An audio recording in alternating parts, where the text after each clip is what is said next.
Sveiciens visiem!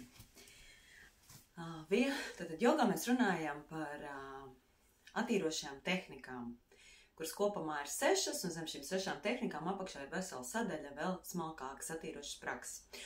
Un šodienas tēma mums ir Šana Prakšalāna, tātad pilnā ķermeņa tīrīšana, viena no spēcīgākajām jogas krijām, un šo te kriju Latvijas klimata joslā, jeb šajā joslā, kur mums ir izteiktāki gada laiki, vēlams veikt tomēr ir siltā laika periodā, piemēram, vasarā, tad, kad gaisa temperatūra vidēji ir no 23 līdz 27 grādiem.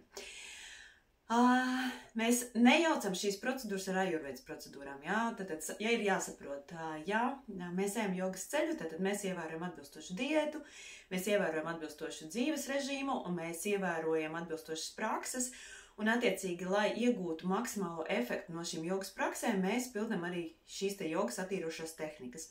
Ajurvēdē ir pilnīgi citu uzdevumu. Ajurvēdas mērķi ir uzturēt veselu ķermeni, un pančakarma, kas jau ir attīrošās tehnikas ajurvēdā, tās vairāk saistītas ar organisma jau dziļāku iztīrīšanu gadījumos, ka tas ir nepieciešams. Jogā mēs šo darām ar lielākiem uzdevumiem, un tas primārais uzdevums šai te Šana Prakšalānai ir tieši iedarbība uz nervu galiem. Šīs procedūras laikā ļoti spēcīgi tiek stimulēti nervu gali, kas atrodas mūsu zarnās, visā garajā gremošanas ceļā, ja, tad no mutes līdz pat ānusam. Un iedarbība ir uz šo te vagus nervu, iedarbība ir uz nervu sistēmu, un attiecīgi dēļ tā, ka tiek stimulēti šie te nervu gali, tiek stimulēta nervu sistēma, tiek stimulēta enerģetiskā sistēma un nadī, mēs iegūstam dzidrāku galvu, miepilnāku prātu, sāk atvērties enerģetiskie kanāli un jogs iegūst to, ko pamazām iegūst to, ko apraksta Hatha Yoga Pradipikā vai Grāda Samhitā. Nu, lūk, cik bieži šo procedūru var taisīt? Siltajā laika periodā vismaz mans skolotājs māca, kad var taisīt reiz 2 nedēļās. Bet ir jāņem vērā fakts, vai jūs pieturaties pie jogiskā uztura, vai jūs lietojat uzturēt tos produktus, kas ir paredzēti jogiem, jo jogi iet ārpus medicīnas, jogi iet ārpus zināšanām. Jā, jogs, tas, kas praktizē jogu, viņa ķermenis ir ārpus šī te zinātniskā lauka. Jā, viņš ir pilnīgi kaut kādās citās kategorijās. Cik es bieži taisu? Es vidēji gadā taisu 4 reizes. Biežāk es netaisu, nejūtu arī pārāk lielu nepieciešamību tam, jo es daru arī ajurvēdiskas tehnikas un visu tā kā kombinēju kopā, līdz ar to manā izpratnē pilnībā pietiek. Tātad, kā šis process notiekās? Tad pirmām kārtām ir jāsagatavojas šai te procedūrai jau iepriekšējā dienā. Tas nozīmē, ka jūs 2 dienas pirms esat stabilizējuši savu ūdens apmaiņu. Ko tas nozīmē? Jūs esat dzēruši ne mazāk kā 2 litrus ūdens dienā. Kam tas ir vajadzīgs, lai nenotiktu dehidrācija, ja? Lai nenotiktu tāds process, kad Šana Prakšalānas laikā jūs pieredzat spēcīgu atūdeņošanos. Tas nozīmē, ka 2 dienas pirms šīs procedūras jūs intensīvāk dzerat ūdeni, ja jums šis te jautājums klibo. Ja jūs ikdienā dzerat ūdeni normālā apjomā, tad nekāda kreņķa nav. Iepriekšējā vakarā ir noteikti atvieglota diēta. Un atvieglota diēta, tas nozīmē, ka tie ir vai nu augļi, vai nu kaut kādi viegli dārzeņi, kurus jūs apēdat un ne pārāk daudz. Ja, tā, lai tas vēders ir pēc iespējas tukšāks. Un no rīta jūs sagatavojaties procedūrai. Procedūrai nepieciešams vidēji no 2 līdz 3,5 litriem sāls ūdens. Silts, patīkams sāls ūdens, tāds, kuru var viegli iedzert, un tas sāļums ir ne fizioloģiskais šķidrums, ka viegli sāļš kā mūsu asaris, bet tā kā tāda labi pārsālīta zupa. Ja? Tad bišķi pretīgāks. Kāpēc tas ir vajadzīgs?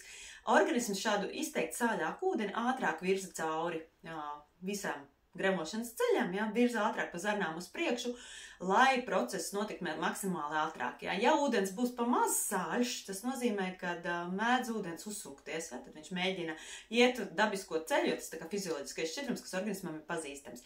Tāpēc ūdeni mēs taisam nedaudz tādu sāļāku nekā parasti. Sagatavojam šo te ūdeni, savus 3 litrus, man vidēji aiziet aptuveni 2, kā kurreiz citreiz 2,5 litru ūdens. Sagatavojam kaut kādā traukā, pudelē, vienalga kamī, un noteikti vajadzīgi ir glāzi. Šo te procedūru pilda šajā asanā, jā, tad tupēšanas asanā un citādāk nē. Ja? Kāpēc? Tāpēc, ka tas pirmkārtām stimulē taisno mūsu visu šo te gremošanas ceļu, lai ātrāk viss iet uz priekšu, un vienlaicīgi mēs iedarbojamies atkal uz enerģetiskiem kanāliem. Tā kā tā ir joga, ja mēs nerunājam par fizioloģiskiem procesiem, mēs runājam par enerģetiskiem procesiem, tāpēc ir ļoti svarīgi pildīt pareizās asanās. Un mēs dzeram lēnām 2-3 krūzes, lēniem malkiem, šo te saules ūdeni. Izdzērām 1 krūzi lēnām, izdzērām 2 krūzi lēnām, izdzērām 3 krūzi lēnām. Tālāk seko mums 4 vingrinājumi, kurus pilda šādā secībā, kā es jums parādīšu. Viņi ļoti radikāli atšķirsies no tiem, ko jūs atradīsiet, piemēram, YouTube vai atradīsiet jogas aprakstītajās grāmatās. Tā kā es balstos uz šīm senajām tehnikām, tad mums viss bišķi citādāk nekā to māca un stāsta mūsdienu jogā. Un pirmais vingrinājums ir kobra. Mēs taisnās rokās, taisnās kājās, iekaramies. Ir jābūt ļoti iekārtam stāvoklim. Tā, lai jūt, ka vēders ir izstiepies. Un tad uz izelpu lēnām pagriežamies maksimāli uz kreiso pusi ar galvu, skatoties uz pēdu, cik vien varam. Galvenais ir nesteigties, pēc tam uz labo pusi, un tā mēs 4 reizes atkārtojam. Uz kreiso pusi maksimāli tālu, cik varam. Nesteidzamies uz labo pusi. Svarīgi darīt lēnām, nesteigties. Darīsiet ātri, darīsiet pavirši, un process vienkārši notiks garāk un ilgāk. 4 reizes. Jā, maksimāli paskatoties uz papēdīti. Pēc tam lēnām mēs ceļamies augšā kājās.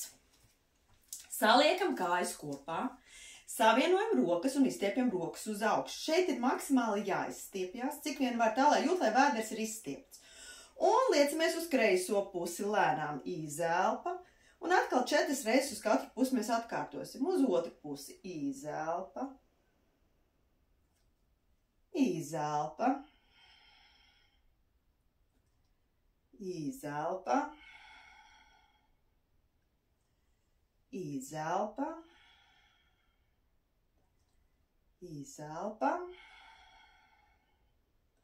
vēl vienu reizi, un arī šeit mēs cenšamies nesteigties, izelpa, atbrīvojamies, kājas noliekam aptuveni plecu platumā, izstiepjam rokas uz priekšu un griežamies uz kreiso pusi maksimāli tālu, izelpa, un atkal 4 reizes uz katru pusi. Izelpa. Ja, 3. vingrinājums. Izelpa.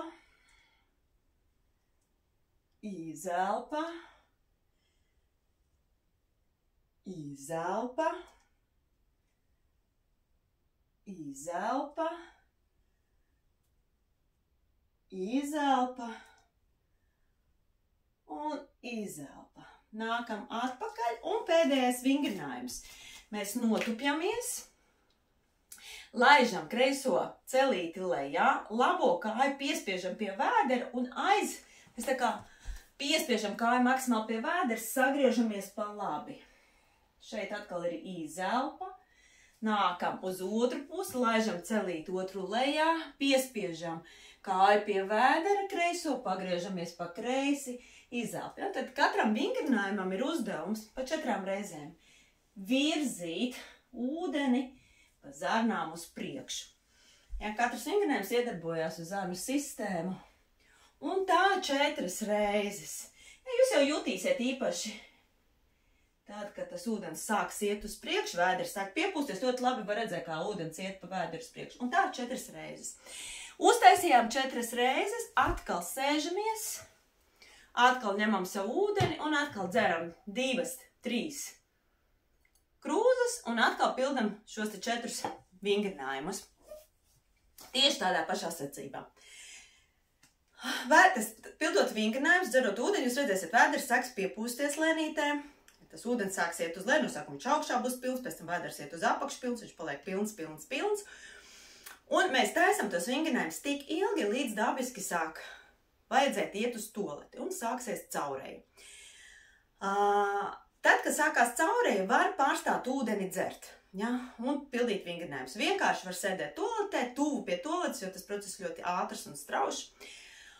Un mēs vērojam, kas no mums nāk ārā. Līdz kaut kādā vienā brīdī ūdens sāk palikt caurspīdīgs un dzeltenīgs. Ja? Tad, kad tas notiek, jūs varat vēlreiz izdzert 1-2 glāzes ūdens, vairāk nevajaga, un gaidīt, kamēr vēdera izēja paliek pilnīgi caurspīdīga. Ja? Tad pilnīgi caurspīdīgs ūdens no jums iznāk ārā. Mēdz būt no tā saules ūdens bišķiņ iekais tā kā ānus, tāpēc periodiski mazgājieties un var pēc šīs procedūras šo te ānus sasmērēt ar gīzsviestu. Vienlaicīgi dēļ tā, kad sāk stimulēties šī nervu sistēma, sāk vadīties arī gļoti pa augšpusē ārā, tad sāk parādīties iesnas, jā, tā deguns sāk piepildīties, notiek kafas izvede caur augšpusi, var bišķiņ tā kā galvas sāk sābēt reizēm dēļ spiediena, jā, asins cirkulācijas.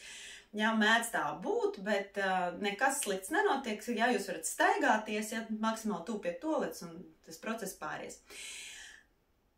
2 stundas pēc šīs procedūras, tad, kad viss process ir beidzies, var iet mazgāties, bet šajā dienā ļoti jāuzmanās no nosalšanas, no caurvēja, un ja jūs mazgājaties, tad 2 stundas tikai pēc tam, kad process ir apstājies un tikai ar siltu ūdeni, un vaktējot, lai jūs nedabūnat caurvēju.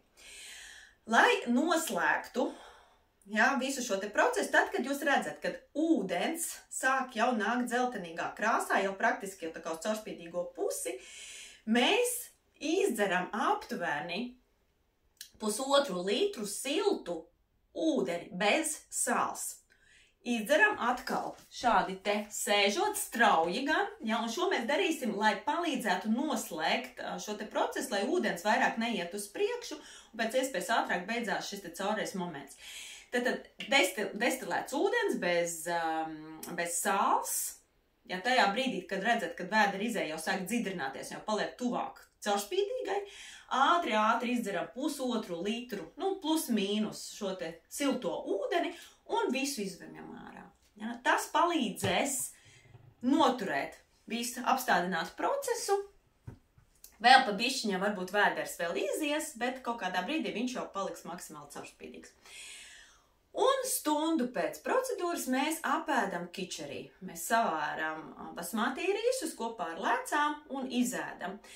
Un šis ir tas ēdiens, ko mēs varam ēst brokastēs, pēc tam arī pusdienās, vakariņās var jau pievienot kaut kādu veidu dārzeņus klāt.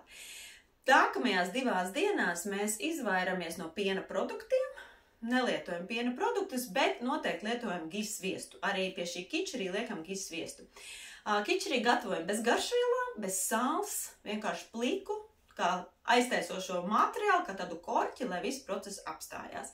Šajā dienā var būt mazāk enerģijas, mazāk spēka, ja tad izvairamies no caurvējiem, izvairamies no kaut kādām augstām ūdens peldēm, un pēc tam dzīvojam jau tālāk pēc ierastā režīma.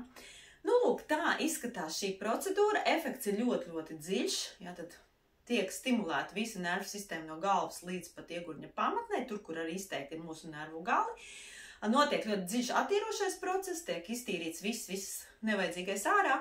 Un es, ko daru, es pēc šīm procedūrām pēc tam nākamās dienās intensīvāk eļļojos, izmantoju sezameļu vai dzīvnieku taukus, var gīzsviestu smērēt uz ādas, noteikti smērēju nabu, ānusu, degunu ar eļļām vai ar to pašu gīzsviestu. Un noteikti uzsāku probiotiķu kursu, ja, tad, lai atjaunotu pēc iespējas dabiskāku un spēcīgāku savu šo te baktēriju sastāvu, noteikti izdzeru kaut kādas mēnesi, 2 izdzeru pēc tam probiotiķus. Tā, lai visiem izdodās!